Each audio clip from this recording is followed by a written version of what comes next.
வணக்கம் நண்பர்களே. தமிழக வெற்றி கழக கரூர் தேர்தல் பிரச்சாரத்தின் போது கரூர்ல ஏற்பட்ட கூட்ட நெரிசல் வழக்கை சென்னை உயர்நீதிமன்றம் நீதிபதி செந்தில்குமார் அவர்களின் தலைமையில ஒரு எஸ்ஐடி அப்படின்ற ஒரு விசாரணை குழு அமைச்சு விசாரிக்க இருந்த நிலையில அந்த விசாரணை மேல நம்பிக்கை இல்லை, அதுல உண்மையான நீதி கிடைக்காது அப்படின்னு சொல்லிட்டு தமிழக வெற்றி கழக சிபிஐ விசாரணை வேணும் அப்படின்னு சொல்லிட்டு உச்சநீதிமன்றத்துல ஒரு மனுவை தாக்கல் செஞ்சிருந்தாங்க. அந்த மனுவை இன்னைக்கு விசாரிச்சு சிபிஐ விசாரணைக்கு உத்தரவு விடப்பட்டிருக்கு. அது மட்டும் இல்லாம சென்னை உயர்நீதிமன்றத்தை நோக்கியும் தமிழக அரசை நோக்கியும் உச்சநீதிமன்றம் பல கேள்விகளை முன் வச்சிருக்கு.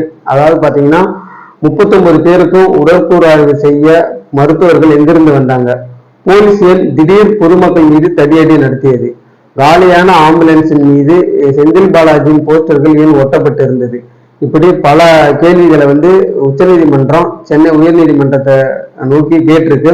அது மட்டும் இல்லைங்க, சென்னை உயர்நீதிமன்ற நீதிபதி செந்தில்குமார் அவர்கள் விசாரணை வரம்புக்கு அப்பாற்பட்டு தன்னிச்சையாக செயல்பட்டு உள்ளார் என்ற ஒரு கண்டனத்தையும் தெரிவிச்சிருக்கு. இதுல இருந்து என்ன தெரியுது அப்படின்னா, சென்னை உயர்நீதிமன்றத்துல கொடுக்கப்பட்ட விசாரிக்கப்பட்ட விசாரணையே கிடையாது. அதிகாரமும் பணமும் இருந்தா என்ன வேணாலும் பண்ணலாம் அப்படின்றதான் சென்னை உயர்நீதிமன்ற செந்தில்குமார் நீதிபதி அவர்கள் அதை ஒரு விசாரணையாவே விசாரிச்சிருக்காரு. சரிங்களா? அதுல நம்பகத்தன்மை இல்லைன்னு தெரிஞ்சுதான் உச்சநீதிமன்றத்தை நோக்கி ஒரு மனு போடப்பட்டிருந்து அந்த மனுவான தீர்ப்பு இன்னைக்கு சிபிஐக்கு மாற்றப்பட்டு ஓய்வு பெற்ற நீதிபதி அஜய் ரஸ்தோகி அவர் தலைமையில 3 பேர் கொண்ட குழு அமைச்சு சிபிஐ விசாரணை நடத்த இருக்கிறது. மாதந்தோறும் தமிழக அரசு அந்த விசாரணை பரிசீலனையை உச்சநீதிமன்றத்தோட ஒப்படைக்கவும் அறிவுறுத்தப்பட்டிருக்கு.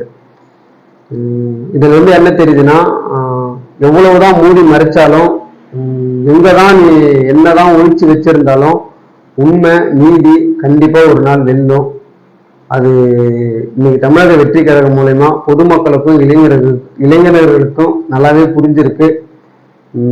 இந்த அரசியல் களமும் இந்த அரசியல் விழிப்புணர்வும் தளபதி விஜய் அவர்களால் மட்டும்தான் பொதுமக்களுக்கு இவ்வளவு வெளிச்சமாகவும் இவ்வளவு பிரதிபலிப்பாகவும் காட்டியிருக்கு.